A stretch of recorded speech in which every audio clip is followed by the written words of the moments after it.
你有冇試過打開電視，狗狗突然對住熒光幕吠，又或者一見到狗出現就衝前，甚至有啲狗會坐定定望住部機，好似嚟緊劇集咁。你會諗嘅，狗狗係咪真係熄咗電視？佢哋係諗緊畫面，定只係聽聲，定其實咩都唔明，只係見有動靜。今日咧就等我幫你解構下狗狗睇唔睇到電視畫面啦，咁理解電視入邊嘅內容啦。定純粹係感官刺激啊？第一樣要明白嘅係，狗狗視覺系統同人類唔一樣。人類眼睛有3種色覺細胞，可以分辨紅、綠、藍3種基本顏色。狗狗只得2種，主要色藍色同黃色，分唔到紅綠色吓。咁所以電視入邊好多色彩，對狗狗嚟講未必吸引呢。第二，狗狗離體嘅解像度相對較低，但係對移動物體特別敏感。加上現代電視多數係60赫茲以上更新率，已經足夠令狗狗見到畫面係流暢移動嘅，唔會閃下閃下噶。舊式電視機咧，因為更新率低啦，狗狗嚟落去咧會係一格一格畫面，唔自然啦。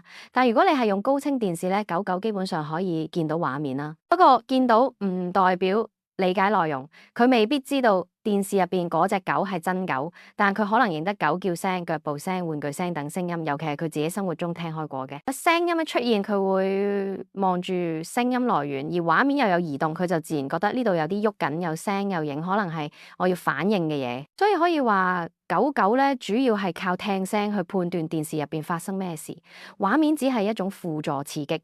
咁佢會因為聲音而留意畫面，特別係以下幾類反應會比較明顯。一，出現狗叫聲、吠聲、腳步聲或者係門鈴聲，狗狗會即刻轉頭望電視，有冇會跟住走近或者出現警覺行為。二，畫面當中有快速移動物件，例如球、鳥、貓或者其他狗跑過，狗狗會追畫面，甚至跳起撲向界幕。三，聲音同佢熟悉嘅情景一致，例如開罐口聲、主人講話聲，佢會出現日常生活嘅反應模式。但你問我，狗狗真係識咗故事、識分善惡、識笑位？答案係唔識。狗狗嘅能力理解電視劇劇情，佢只係對特定刺激作出反應，佢唔會因為電視劇入邊男主角分手而唔開心。